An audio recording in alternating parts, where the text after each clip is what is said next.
अस्सलाम वालेकुम नाजरीन, मैं आज एक बड़े नायाब पौधे के पास पहुंचा हूं। गुज़र रहा था तो नज़र पड़ी कि एक बड़े अजीब सा और बड़े बेढंगे से छिलके के साथ मोटे मोटे ये फल लगे हुए हैं और बड़ी कसीर तादाद के साथ इस पौधे के ऊपर लगे हुए हैं। तो देखा कि इसके बारे में ख़ुद भी आगाही हासिल करूँ और दोस्त अहबाब को भी साथ इसके बारे में मालूमात दी जाए। तो नाजरीन, ये एक जो बाग होते हैं किन्नू माल्टे के, मौसमी वगैरह, जब उनकी काश्त होती है, उनकी नर्सरी लगाई जाती है बागों में, तो उस दौरान पेवंदकारी से कुछ पौधे बड़े खूबसूरत मीठे फल पैदा करते हैं, जिसके मुताबिक उनको बोया जाता है, जिसके लिए उनकी काश्त की जाती है। तो कुछ उनमें कुछ ऐसे कलमें लग जाती हैं जिनकी पेवंदकारी नहीं होती, तो उसमें फिर इस तरह के पौधे परवश पाते हैं, जिससे हम अपने अपने इलाके के हिसाब से नाम मुख्तलिफ सुनते हैं, लेते हैं। तो ये मैं आपको उतार के दिखाता हूँ। पौधे से फल की मुख्तलिफ शक्ल होती है और ये कुछ इस तरह की शक्ल का होता है।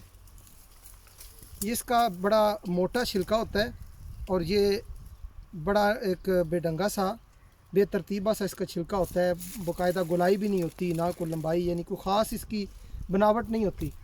मगर ये जो फल है ये नींबू की किस्म है। जिस तरह नींबू की खटाई होती है, उसी तरह इसकी भी खटाई बड़ी शदीद इसमें खटास होती है। तो इसका ख़ास तौर पर जो वतन है जहाँ पर इसकी पैदाइश होती है, ये आसाम और चट्टागांग यानी इंडिया के जो सूबे हैं, इलाके हैं, या इसे पहाड़ी नींबू भी कहा जाता है। इसका जो मशहूर वतन है वो पहाड़ी इलाका है, तो वहाँ पर ये बड़ी कसरत से पाई जाती हैं। और इसका अगर इस्तेमाल देखा जाए तो मुख्तलिफ़ चीज़ों में इसका इस्तेमाल किया जाता है, जिसमें अचार बनाते हैं। बड़ा मशहूर है अचार के लिए ये फल।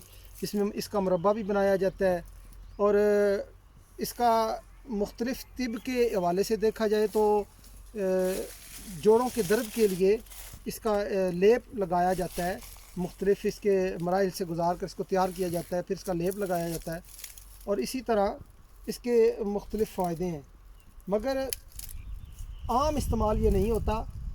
और इसी तरह अगर इसको देखा जाए कि इसकी अंदर की बनावट कैसी है इसकी डली की, तो वो देखें माशाल्लाह अंदर से बड़ा खूबसूरत है।